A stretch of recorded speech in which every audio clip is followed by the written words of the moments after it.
ये सोमवार व्रत कथा। किसी नगर में एक धनी व्यापारी रहता था। दूर दूर तक उसका व्यापार फैला हुआ था। नगर के सभी लोग उस व्यापारी का सम्मान करते थे। इतना सब कुछ संपन्न होने के बाद भी वह व्यापारी बहुत दुखी था, क्योंकि उसका कोई पुत्र नहीं था, जिस कारण अपने मृत्यु के पश्चात व्यापार के उत्तराधिकारी की चिंता उसे हमेशा सताती रहती थी। पुत्र प्राप्ति की इच्छा से व्यापारी प्रत्येक सोमवार भगवान शिव का व्रत पूजा किया करता था और शाम के समय शिव मंदिर में जाकर शिव जी के सामने घी का दीपक जलाया करता था। उसकी भक्ति देखकर माँ पार्वती प्रसन्न हो गई और भगवान शिव से उस व्यापारी की मनोकामना पूर्ण करने का निवेदन किया। भगवान शिव बोले, इस संसार में सबको उसके कर्म के अनुसार फल की प्राप्ति होती है। जो प्राणी जैसा कर्म करते हैं उन्हें वैसा ही फल प्राप्त होता है। शिव जी द्वारा समझाने के बावजूद माँ पार्वती नहीं मानी और उस व्यापारी की मनोकामना पूर्ति हेतु वे शिव जी से बार बार अनुरोध करती रही। अंततः माता के आग्रह को देखकर भगवान भोलेनाथ को उस व्यापारी को पुत्र प्राप्ति का वरदान देना पड़ा। वरदान देने के पश्चात भोलेनाथ माँ पार्वती से बोले, आपके आग्रह पर मैंने पुत्र प्राप्ति का वरदान तो दे दिया, परंतु इसका यह पुत्र 16 वर्ष से अधिक समय तक जीवित नहीं रहेगा। उसी रात भगवान शिव उस व्यापारी के स्वप्न में आए और उसे पुत्र प्राप्ति का वरदान दिया और उसके पुत्र की 16 वर्ष तक जीवित रहने की भी बात बताई। भगवान के वरदान से व्यापारी को खुशी तो हुई, लेकिन पुत्र की अल्पायु की चिंता ने उस खुशी को नष्ट कर दिया। व्यापारी पहले की तरह सोमवार के दिन भगवान शिव का विधिवत व्रत करता रहा। कुछ महीनों के बाद उसके घर एक अति सुंदर बालक ने जन्म लिया और घर में खुशियां ही खुशियां भर गई। बहुत धूमधाम से पुत्र जन्म का समारोह मनाया गया, परंतु व्यापारी को पुत्र जन्म की अधिक खुशी नहीं हुई, क्योंकि उसे पुत्र की अल्प आयु के रहस्य का पता था। जब पुत्र 12 वर्ष का हुआ तो व्यापारी ने उसे उसके मामा के साथ पढ़ने के लिए बनारसी भेज दिया। लड़का अपने मामा के साथ शिक्षा प्राप्त हेतु चल दिया। रास्ते में जहाँ भी मामा भांजे विश्राम हेतु रुकते, वहीं यज्ञ करते और ब्राह्मणों को भोजन कराते। लंबी यात्रा के बाद मामा भांजे एक नगर में पहुँचे। उस दिन नगर के राजा की कन्या का विवाह था, जिस कारण पूरे नगर को सजाया गया था। निश्चित समय पर बारात आ गई, लेकिन वर का पिता अपने बेटे के एक आंख से काने होने के कारण बहुत चिंतित था। उसे भय था कि इस बात का पता चलने पर कहीं राजा विवाह से इनकार न कर दे, इससे उसकी बदनामी भी होगी। जब वर के पिता ने व्यापारी के पुत्र को देखा तो उसके मस्तिष्क में एक विचार आया। उसने सोचा, क्यों ना इस लड़के को दुल्हा बनाकर राजकुमारी से विवाह करा दूं। विवाह के बाद इसको धन देकर विदा कर दूंगा और राजकुमारी को अपने नगर ले जाऊंगा। वर के पिता ने लड़के के मामा से इस संबंध में बात की। मामा ने धन मिलने की लालच में वर के पिता की बात को स्वीकार कर ली। लड़के को दूल्हे का वस्त्र पहनाकर राजकुमारी से विवाह कर दिया गया। राजा ने बहुत सारा धन देकर राजकुमारी को विदा किया। शादी के बाद लड़का जब राजकुमारी के साथ लौट रहा था तो वह सच नहीं छिपा सका और उसने राजकुमारी के ओढ़ने पर लिख दिया, राजकुमारी, तुम्हारा विवाह मेरे साथ हुआ था। मैं तो बनारसी पढ़ने के लिए जा रहा हूँ और अब तुम्हें जिस नवयुवक की पत्नी बनना पड़ेगा वह कान्हा है। जब राजकुमारी ने अपनी ओढ़नी पर लिखा हुआ पढ़ा तो उसने कान्हे लड़के के साथ जाने से इनकार कर दिया। राजा को जब ये सब बातें पता लगी तो उसने राजकुमारी को महल में ही रख लिया। उधर लड़का अपने मामा के साथ बनारसी पहुंच गया और गुरुकुल में पढ़ना शुरू कर दिया। जब उसकी आयु 16 वर्ष की हुई तो उसने यज्ञ किया। यज्ञ की समाप्ति पर ब्राह्मणों को भोजन करवाया और खूब अन्य वस्त्र दान किए। रात को वह अपने शयन कक्ष में सो गया। शिव के वरदान के अनुसार शयन अवस्था में ही उसके प्राण पेखरू उड़ गए। सूर्योदय पर मामा मृत भांजे को देखकर रोने पिटने लगा। आसपास के लोग भी एकत्र होकर दुख प्रकट करने लगे। लड़के के मामा के रोने विलाप करने के स्वर समीप से गुजरते हुए भगवान शिव और माता पार्वती ने भी सुने। माता पार्वती ने भगवान से कहा, प्राणनाथ, मुझे इसके रोने का स्वर सहन नहीं हो रहे, आप इस व्यक्ति के कष्ट को अवश्य दूर करें। भगवान शिव ने माता पार्वती के साथ अदृश्य रूप में समीप जाकर देखा तो भोलेनाथ माता पार्वती से बोले, यह तो उसी व्यापारी का पुत्र है जिसे मैंने 16 वर्ष की आयु का वरदान दिया था। इसकी आयु पूरी हो गई है। माँ पार्वती ने फिर भगवान शिव से निवेदन कर उस बालक को जीवन देने का आग्रह किया। माता पार्वती के आग्रह पर भगवान शिव ने उस लड़के को जीवित होने का वरदान दिया और कुछ ही पल में वह जीवित होकर उठ बैठा। शिक्षा समाप्त करके लड़का मामा के साथ अपने नगर की ओर चल दिया। दोनों चलते हुए उसी नगर में पहुंचे जहां उसका विवाह हुआ था। उस नगर में भी यज्ञ का आयोजन किया। समीप से गुजरते हुए नगर के राजा ने यज्ञ का आयोजन देखा और उसने तुरंत ही लड़के और उसके मामा को पहचान लिया। यज्ञ के समाप्त होने पर राजा मामा और लड़के को महल में ले गया और कुछ दिन उन्हें महल में रखकर बहुत सा धन वस्त्र आदि देकर राजकुमारी के साथ विदा कर दिया। इधर भूखे प्यासे रहकर व्यापारी और उसकी पत्नी बेटे की प्रतीक्षा कर रहे थे। उन्होंने प्रतिज्ञा कर रखी थी कि यदि उन्हें अपने बेटे की मृत्यु का समाचार मिला तो दोनों अपने प्राण त्याग देंगे। परंतु जैसे ही उसने बेटे के जीवित वापस लौटने का समाचार सुना तो वह बहुत परेशान हुआ।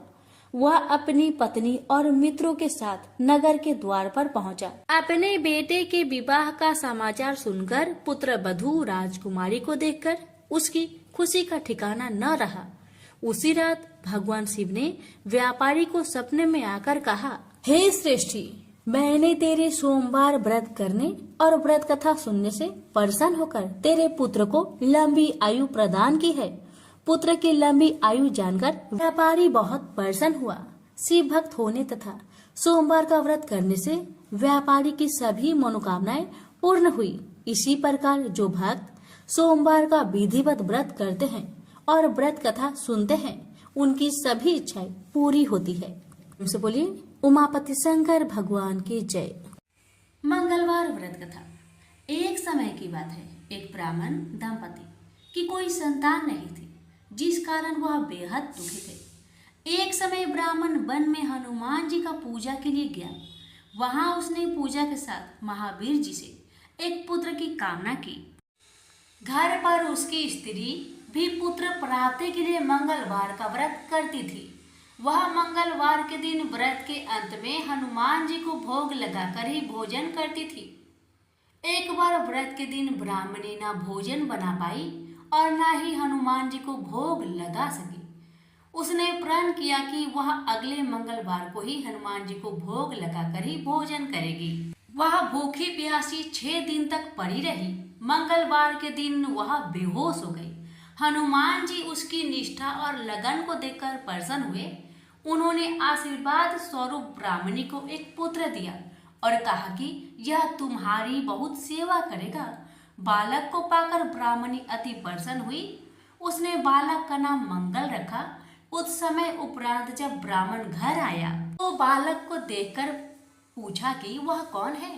पत्नी बोली कि मंगलवार व्रत से प्रसन्न होकर हनुमान जी ने उसे यह बालक दिया है। ब्राह्मण को अपनी पत्नी की बात पर विश्वास नहीं हुआ।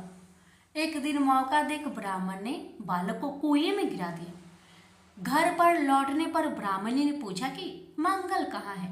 तभी पीछे से मंगल मुस्कुराकर घर आ गया। उसे वापस देखकर ब्राह्मण आश्चर्यचकित रह गया। रात को हनुमान जी ने उसे सपने में दर्शन दिए और बताया कि यह पुत्र उसे उन्होंने ही दिया है। ब्राह्मण सत्य जानकर बहुत खुश हुआ। इसके बाद ब्राह्मण दंपति प्रत्येक मंगलवार को व्रत रखने लगे। जो मनुष्य मंगलवार व्रत कथा को पढ़ता या सुनाता है और नियम से व्रत रखता है, उसे हनुमान जी की कृपा से सब कष्ट दूर होकर सर्व सुख प्राप्त होता है और हनुमान जी की दया के पात्र बनते हैं। प्रेम से बोलिए पवन पुत्र हनुमान की जय। बुधवार व्रत कथा। एक समय की बात है, एक व्यक्ति का विवाह हुई। कई वर्ष बीत गए। विवाह के बाद उसकी पत्नी एक बार अपने मायके गई हुई थी। पत्नी के मायके में रहने के कई दिनों बाद उसका पति अपनी पत्नी को विदा करवाने के लिए ससुराल पहुंचा। ससुराल में कुछ दिन तक रहने के बाद वह पत्नी को मायके से विदा कराने की बात अपने सास ससुर से कही। बुधवार का दिन होने के कारण उसके सास ससुर ने कहा कि इस दिन बेटी ससुराल नहीं जा सकती, इस कारण विदाई नहीं हो सकती है। लेकिन वह व्यक्ति नहीं माना और अपनी पत्नी को मायके से विदा कराकर अपने घर की तरफ चल दिया। रास्ते में जाते वक्त पत्नी को बहुत तेज प्यास लगी। तब पानी की तलाश में इधर उधर भटकने लगा। काफी देर के बाद जब वह पानी लेकर वापस लौटा तो उसने देखा कि पत्नी के पास उसी के वेशभूषा में कोई अन्य व्यक्ति पत्नी के संग बैठकर बातें करता हुआ दिखाई दिया। दोनों व्यक्ति आपस में लड़ने लगे। पहले व्यक्ति ने गुस्से में दूसरे व्यक्ति से पूछना लगा कि वह कौन और क्यों उसकी पत्नी के साथ बैठकर बातें कर रहा है। फिर आपस में लड़ने लगे। दूसरे व्यक्ति ने कहा, यह मेरी पत्नी है। दोनों के बीच भयानक लड़ाई होने लगी। तब वहां पर कुछ सिपाही आ गए और स्त्री से उसके असली पति के बारे में पूछने लगे। दोनों व्यक्ति को देखकर स्त्री हैरान हो गई कि कौन मेरा पति है। वह दुविधा में पड़ गई क्योंकि दोनों एक जैसे ही लग रहे थे। तब पहला व्यक्ति परेशान होकर मन में कहा कि भगवान, ये आपकी कैसे लीला है। तभी आकाशवाणी हुई कि बुधवार के दिन पत्नी को विदा करवाकर नहीं ले जाना चाहिए था। यह सब सुनकर पहला व्यक्ति समझ गया कि यह भगवान बुद्ध की लीला है। फिर वह व्यक्ति बुद्धदेव से प्रार्थना करने लगा और क्षमा मांगने लगा। फिर फौरन ही बुद्धदेव अंतर्ध्यान हो गए और उस व्यक्ति को अपनी पत्नी मिल गई। तभी से हर दिन बुधवार के दिन भगवान गणेश की पूजा होने लगी। प्रेम से बोले बुद्धदेव की जय हो, गणेश महाराज की जय हो। प्राचीन समय की बात है। एक नगर में एक बड़ा व्यापारी रहता था। वह जहाजों में माल लदवाकर दूसरे देशों में भेजा करता था। वह जिस प्रकार अधिक धन कमाता था उसी प्रकार जी खोलकर दान भी करता था। परंतु उसकी पत्नी अत्यंत कंजूस थी। वह किसी को एक दमड़ी भी दान नहीं देती थी। एक बार सेठ जब दूसरे देश व्यापार करने गया तो पीछे से बृहस्पति भगवान साधु का वेश धारण करके व्यापारी की पत्नी के समक्ष उपस्थित हुए और भिक्षा मांगने लगे। तब व्यापारी की पत्नी ने साधु महाराज से कहा, हे साधु महाराज, मैं इस दान और पुण्य से तंग आ गई हूँ। आप कोई ऐसा उपाय बताए जिससे मेरा सारा धन नष्ट हो जाए और मैं आराम से रह सकूं। मैं यह धन लूटता हुआ नहीं देख सकती। बृहस्पति भगवान ने कहा, हे देवी, तुम बड़ी विचित्र हो। संतान और धन से कोई दुखी होता है भला? अगर अधिक धन है तो इसे शुभ कार्यों में लगाओ। कुंवारी कन्याओं का विवाह करवाओ। विद्यालय और बाग बगीचों का निर्माण कराओ। ऐसे पुण्य कार्य करने से तुम्हारा लोक परलोक सार्थक हो सकता है। परंतु साधु की इन बातों से व्यापारी की पत्नी को खुशी नहीं हुई। उसने कहा, मुझे ऐसी धन की आवश्यकता नहीं है जिसे मैं दान में दूं। तब बृहस्पति देव बोले, यदि तुम्हारी ऐसी इच्छा है तो तुम एक उपाय करना। 7 बृहस्पतिवार घर को गोबर से लिपना और अपने केसों को पीली मिट्टी से धोना। केसों को धोते समय स्नान भी करना। व्यापारी से हजामत बनाने को कहना। भोजन में मांस मदिरा खाना। कपड़े अपने घर धोना। ऐसा करने से तुम्हारा सारा धन नष्ट हो जाएगा। इतना कहकर बृहस्पति भगवान अंतर ध्यान हो गए। व्यापारी की पत्नी ने बृहस्पति देव के कहे अनुसार 7 बृहस्पतिवार वैसा ही करने का निश्चय किया। केवल 3 बृहस्पतिवार बीते कि उसके समस्त धन संपत्ति नष्ट हो गई और वह परलोक सिधार गई। जब व्यापारी वापस आया तो उसने देखा कि उसका सब कुछ नष्ट हो चुका है। यह देखकर व्यापारी ने अपनी पुत्री को सत्वाना दी और दूसरे नगर में जाकर बस गया। वहाँ वह जंगल से लकड़ी काट कर लाता और शहर में बेचता था। इस तरह वह अपना जीवन व्यतीत करने लगा। एक दिन उसकी पुत्री ने दही खाने की इच्छा प्रकट की, लेकिन व्यापारी के पास दही खरीदने के पैसे नहीं थे। वह अपनी पुत्री को अवशासन देकर जंगल में लकड़ी काटने चला गया। वह एक वृक्ष के नीचे बैठकर अपनी पूर्व दशा पर विचार करके रोने लगा। उस दिन बृहस्पतिवार का दिन था। तभी वहाँ बृहस्पति देव साधु के रूप में सेठ के पास आए और बोले, हे मनुष्य, तू इस जंगल में किस चिंता में बैठा है? तब व्यापारी बोला, हे महाराज, आप सब कुछ जानते हैं। इतना कहकर व्यापारी अपनी कहानी सुनाकर रो पड़ा। बृहस्पति भगवान बोले, देखो बेटा, तुम्हारी पत्नी ने बृहस्पति देव का अपमान किया था, इसी कारण तुम्हारा यह हाल हुआ है। लेकिन अब तुम किसी प्रकार की चिंता मत करो। तुम गुरुवार के दिन बृहस्पति देव का पाठ करो। 2 पैसे के चने और गुड़ को लेकर जल के लोटे में शक्कर डालकर वह अमृत और प्रसाद अपने परिवार के सदस्यों और कथा सुनने वालों को बांट दो। स्वयं भी प्रसाद और चरणामृत लो। भगवान तुम्हारा अवश्य कल्याण करेंगे। साधु की बात सुनकर व्यापारी बोला, महाराज, मुझे तो इतना भी नहीं बचता कि मैं अपनी पुत्री को दही लाकर दे सकूं। इस पर साधु महाराज जी बोले, तुम लकड़ियां शहर में बेचने जाना, तुम्हें लकड़ियों के दाम पहले से चौगुने मिलेंगे, जिससे तुम्हारे सारे कार्य सिद्ध हो जाएंगे। उसने लकड़ियां काटी और शहर में लकड़ियां बेचने चल पड़ा। उसकी लकड़ियां अच्छे दाम में बिक गई, जिससे उसने अपनी पुत्री के लिए दही लिया और साथ ही साथ गुरुवार की कथा हेतु चना गुड़ लेकर कथा की और प्रसाद बांटकर स्वयं भी खाया। उसी दिन से उसकी सभी कठिनाइयां दूर होने लगी, परंतु अगले बृहस्पतिवार को वह कथा करना भूल गया। अगले दिन वहाँ के राजा ने एक बड़े यज्ञ का आयोजन कर पूरे नगर के लोगों के लिए भोजन का आयोजन किया। राजा की आज्ञा अनुसार पूरा नगर राजा के महल में भोज करने गया, लेकिन व्यापारी व उसकी पुत्री तनिक विलंब से पहुँचे। अतः उन दोनों को राजा ने महल में ले जाकर भोजन कराया। जब वे दोनों लौटकर आए, तब रानी ने देखा कि उनका खूंटी पर टंगा हार गायब है। रानी को व्यापारी और उसकी पुत्री पर संदेह हुआ कि उसका हार उन दोनों ने ही चुराया है। रानी ने सारा कहानी राजा को सुनाया। फिर राजा की आज्ञा से उन दोनों को कारावास की कोठरी में कैद कर दिया गया। कैद में पड़कर दोनों अत्यंत दुखी हुए।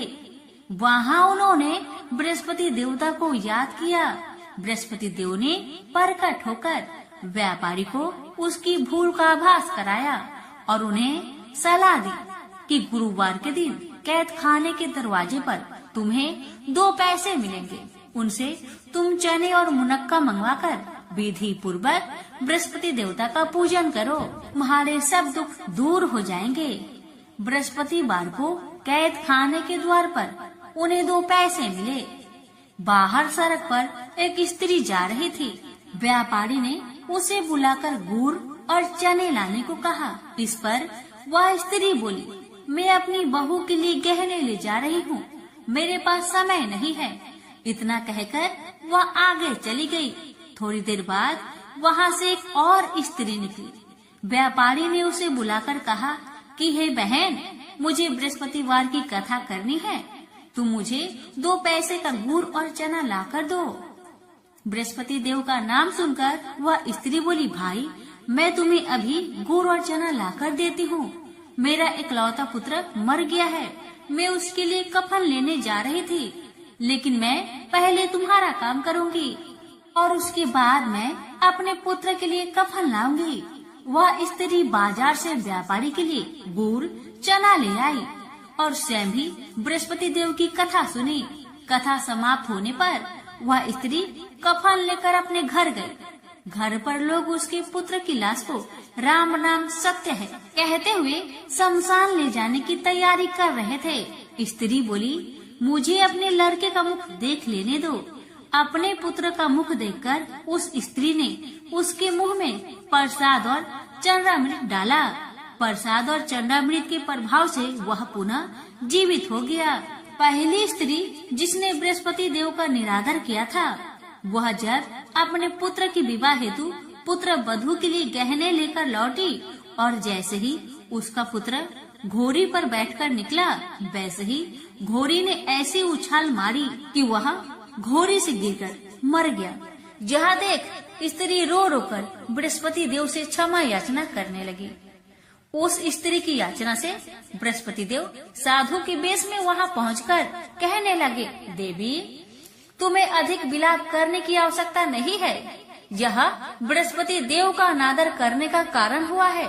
तुम वापस जाकर मेरे भक्त से क्षमा मांगकर कथा सुनो, तब ही तुम्हारी मनोकामना पूर्ण होगी। जेल में जाकर उस स्त्री ने व्यापारी से माफी मांगी और कथा सुनी। कथा के उपरांत वह प्रसाद और चंद्रामृत लेकर अपने घर वापस आई। घर आकर उसने चंद्रामृत अपने मृत पुत्र के मुख में डाला। चंद्रामृत के प्रभाव से उसका पुत्र भी जीवित हो उठा। उसी रात बृहस्पति देव राजा के सपने में आए और बोले, हे राजन, तूने जिस व्यापारी और उसकी पुत्री को जेल में कैद कर रखा है वह बिल्कुल निर्दोष है। तुम्हारी रानी का हार वहीं खूंटी पर टंगा है। दिन निकला तो राजा रानी ने हार पर खूंटी लटका हुआ देखा। राजा ने उस व्यापारी और उसकी पुत्री को रिहा कर दिया और उन्हें आधा राज्य देकर उसकी पुत्री का विवाह उच्च कुल में करवाकर दहेज में हीरे जवाहरात दिए। शुक्रवार संतोषी माता की व्रत कथा। माना जाता है कि यह कथा पढ़े बिना संतोषी माता का व्रत अधूरा होता है। संतोषी माता व्रत की पौराणिक कथा के अनुसार एक बुढ़िया थी। उसका एक ही पुत्र था। बुढ़िया पुत्र के विवाह के बाद बहू से घर के सारे काम करवाती, परंतु उसे ठीक से खाना नहीं देती थी। यह सब लड़का देखता पर माँ से कुछ भी नहीं कह पाता। बहू दिन भर काम में लगी रहती, उपले थापती, रोटी रसोई करती, बर्तन साफ करती, कपड़े धोती और इसी में उसका सारा समय बीत जाता। काफी सोच विचार कर एक दिन लड़का माँ से बोला, माँ मैं परदेश जा रहा हूँ। माँ को बेटे की बात पसंद आ गई तथा उसे जाने की आज्ञा दे दी। इसके बाद वह अपनी पत्नी के पास जाकर बोला, मैं परदेश जा रहा हूँ, आपने कुछ निशानी दे दो। बहू बोली, मेरे पास तो निशानी देने योग्य कुछ भी नहीं है। यह कहकर वह पति के चरणों में गिरकर रोने लगी। इससे पति के जूते पर गोबर से सने हाथों से छाप बन गई। पुत्र के जाने के बाद सास के अत्याचार बढ़ते गए। एक दिन बहू दुखी हो मंदिर चली गई। वहां उसने देखा कि बहुत सी स्त्रियां पूजा कर रही थी। उसने स्त्रियों से व्रत के बारे में जानकारी ली तो वे बोली कि हम संतोषी माता का व्रत कर रहे हैं, इससे सभी प्रकार के कष्टों का नाश होता है। स्त्रियों ने बताया, शुक्रवार को नहा धोकर एक लोटे में शुद्ध जल ले, गुड़ चने का प्रसाद लेना तथा सच्चे मन से माँ का पूजन करना चाहिए। खटाई भूल कर भी मत खाना और ना ही किसी को देना। एक वक्त भोजन करना। व्रत विधान सुनकर अब वह प्रति शुक्रवार को संयम से व्रत करने लगी। माता की कृपा से कुछ दिनों के बाद पति का पत्र आया। कुछ दिनों के बाद पैसा भी आ गया। उसने प्रसन्न मन से फिर व्रत किया तथा मंदिर में जा अन्य स्त्रियों से बोली, संतोषी माँ की कृपा से हमें पति का पत्र तथा रुपया आया है। अन्य सभी स्त्रियां भी श्रद्धा से व्रत करने लगी।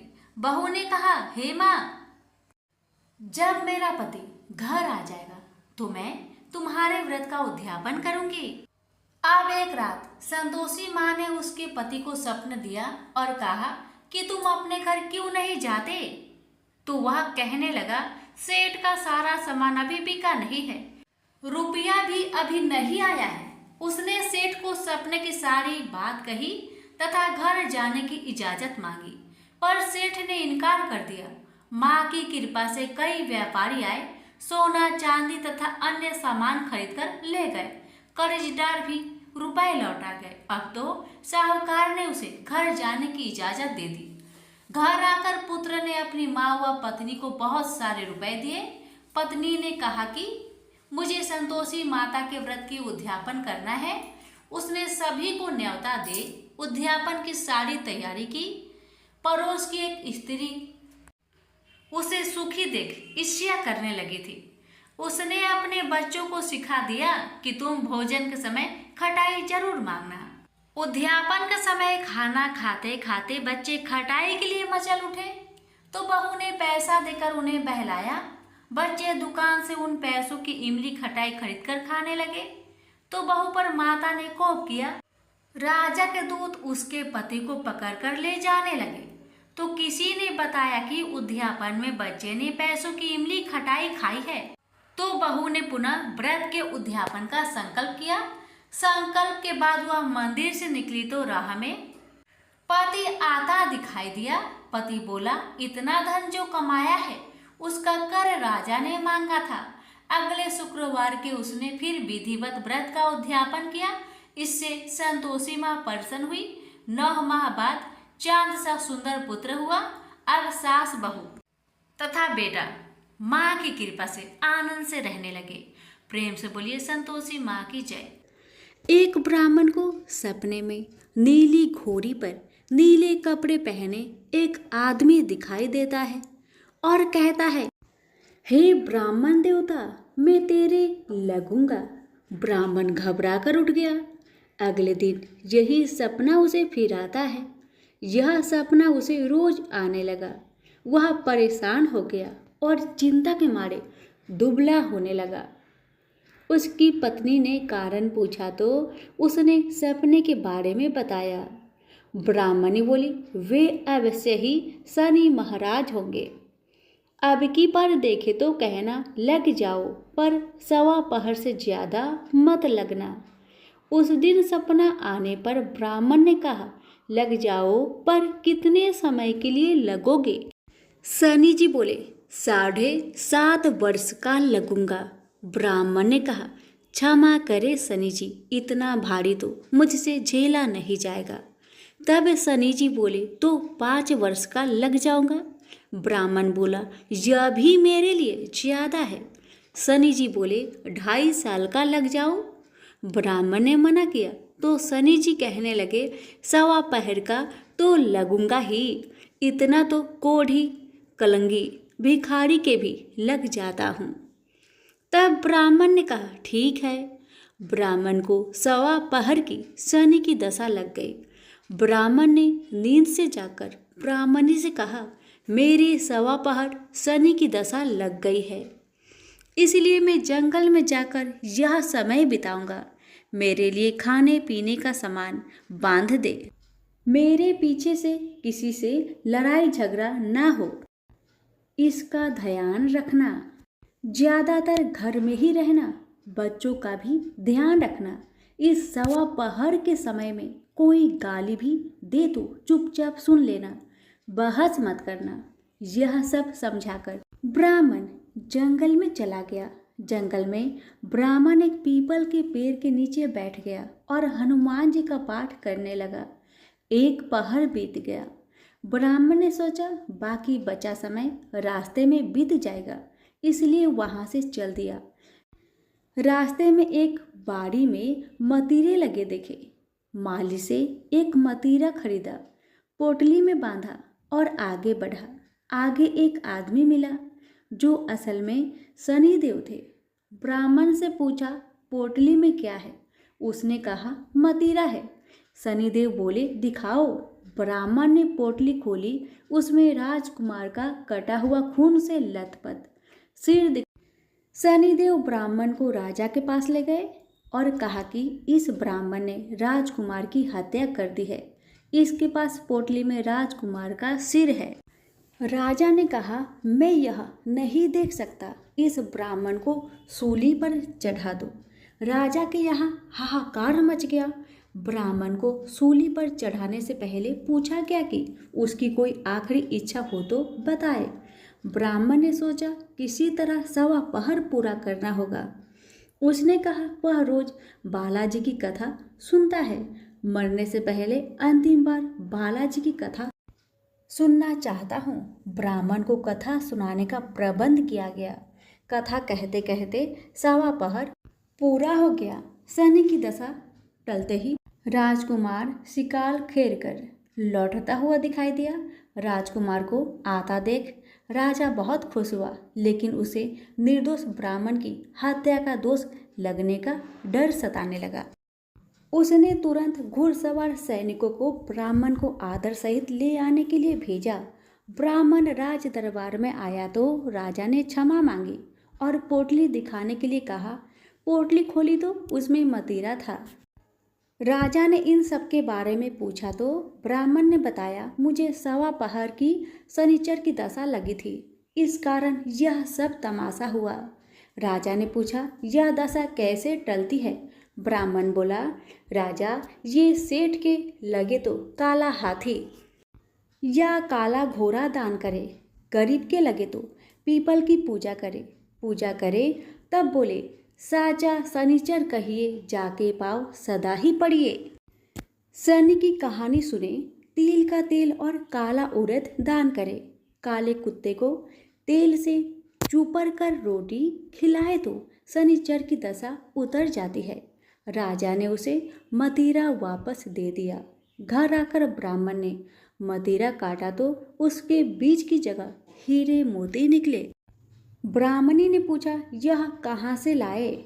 आप तो कह रहे थे शनि की दशा लगी है। ब्राह्मण ने कहा, जब दशा लगी थी तो यही मदिरा राजकुमार का सिर बन गया था। उतरती दशा के शनि जी निहाल कर गए। हे शनि देवता, जैसे ब्राह्मण के शनि की दशा लगी वैसे किसी के ना लगे, निहाल सबको करे। प्रेम से बोलिए, शनि महाराज की जय हो। धन्यवाद। प्राचीन काल में एक नगर में एक वृद्धा रहती थी। उसका नियम था कि वह हर रविवार घर आंगन गोबर से लिपकर भोजन तैयार करती और सूर्य देव को भोग लगाकर ही भोजन करती थी। ऐसा व्रत करने से उसका घर अनेक प्रकार से धन्य धान्य से पूर्ण हो गया। श्री हरि की कृपा से घर में किसी प्रकार की विघ्न या दुख नहीं था। सब प्रकार से घर में आनंद रहता था। इस तरह कुछ दिन बीत जाने पर उसकी एक पड़ोसन, जिसकी गौ का गोबर वह वृद्ध लाया करती थी, विचार करने लगी कि यह वृद्ध सर्वदा मेरी गौ का गोबर ले जाती है, इसलिए अपनी गौ को घर के भीतर बांधने लगे। वृद्धा को गोबर न मिलने से रविवार के दिन अपने घर को न लिप सकी, इसलिए उसने न तो भोजन बनाया न भगवान को भोग लगाया तथा स्वयं भी उसने भोजन नहीं किया। इस प्रकार उसने निराहार व्रत किया।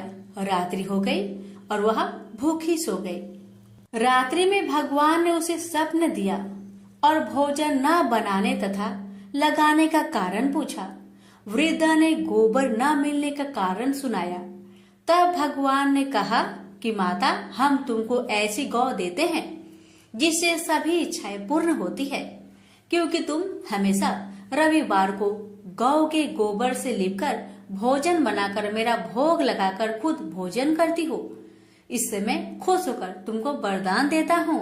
निर्धन को धन और बाज स्त्रियों को पुत्र देकर दुखों को दूर करता हूँ तथा अंत समय में मोक्ष देता हूँ। सपने में ऐसा वरदान देकर भगवान तो अंतर ध्यान हो गए और वृद्धा की आंख खुली तो वह देखती है कि आंगन में एक अति सुंदर गौ और बछड़ा बंधे हुए हैं। वह गाय और बछड़े को देखकर अति प्रसन्न हुई और उसको घर के बाहर बांध दिया और वही खाने को चारा डाल दिया। जब उसकी पड़ोसन वृद्धा ने घर के बाहर एक अति सुंदर गौ और बछड़े को देखा तो देश के कारण उसका हृदय जल उठा और उसने देखा कि गाय ने सोने का गोबर किया है, तो वह उस गाय का गोबर ले गई और अपनी गाय का गोबर उसकी जगह रख गई। वह नित्य प्रति ऐसा ही करती रही और सीधी साधी वृद्धा को इसकी खबर नहीं होने दी। तब सर्वव्यापी ईश्वर ने सोचा कि चालाक पड़ोसन के कर्म से वृद्धा ठगी जा रही है, तो ईश्वर ने संध्या के समय अपनी माया से बड़े जोर की आंधी चला दी। वृद्धा ने आंधी के भय से अपनी गौ को भीतर बांध लिया। प्रातःकाल जब वृद्धा ने देखा कि गौ ने सोने का गोबर दिया तो उसके आश्चर्य की सीमा न रही और वह प्रतिदिन गौ को घर के भीतर ही बांधने लगी।